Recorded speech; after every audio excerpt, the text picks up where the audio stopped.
Saya Brili, kenalkan, kalau saya bekerja di salah satu perbankan BUMN dan hobi saya sebenarnya banyak banget ya. Kalau disebutin ada fotografi, walaupun nggak bagus-bagus banget, ada traveling, dan itu yang salah satu tujuan saya ikut AVI juga. Dan saya juga suka berenang, olahraga sport. Aku juga hobi untuk ya berkenalan dengan orang ataupun menjelajah ekspor sesuatu yang baru. Dan sebenarnya untuk motivasi saya mengikuti ACI, yang pertama pastinya traveling. Yang kedua, saya sayang dengan Indonesia, dan kebetulan dari awal saya pertama kali masuk pramuka. Ya, kita mungkin cerita sedikit. Ada salah satu Bunda Bunaken yang membuat saya istilahnya punya spirit bahwa kamu harus mengelilingi Indonesia karena Indonesia itu bagus dan tidak ada negara-negara lain yang memiliki seperti Indonesia. And you know what?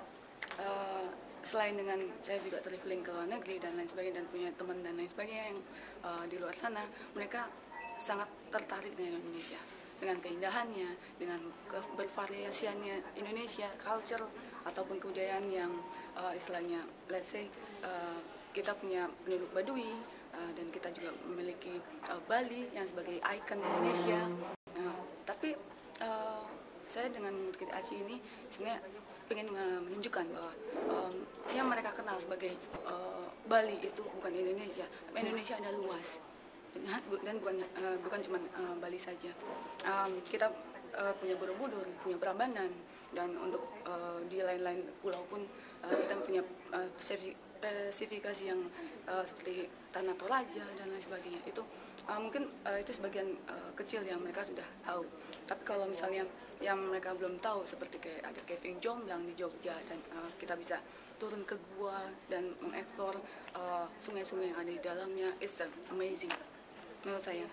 Dan saya ingin menjelaskan pada Indonesia, khususnya untuk kita orang-orang Indonesia juga, bahwa kita juga harus bangga. Kenapa? Karena kita punya segalanya. Mineral, kita juga punya air yang berlimpah, kita punya pegunungan yang banyak, dan ada di negara-negara lain mereka hanya land, hanya tanah semuanya. Ya, mereka tidak punya pantai, mereka tidak punya tempat untuk diving atau sebagainya. Nah, kita mesti bersyukur kita memiliki segalanya. That's why aku ingin ACI juga membantu saya untuk memperkenalkan Indonesia pada dunia. Bukan hanya Indonesia pada pulau-pulau tertentu atau pada orang-orang yang istilahnya mampu, tapi kita juga akan berusaha untuk orang-orang yang kurang mampu, dan kita berusaha untuk mengenal lebih dalam mereka. Let's say di Kalimantan masih banyak orang yang tidak mengenal siapa presiden kita, dan mungkin kita harus mengenalkan dari awal bahwa Indonesia ada dalam diri kita.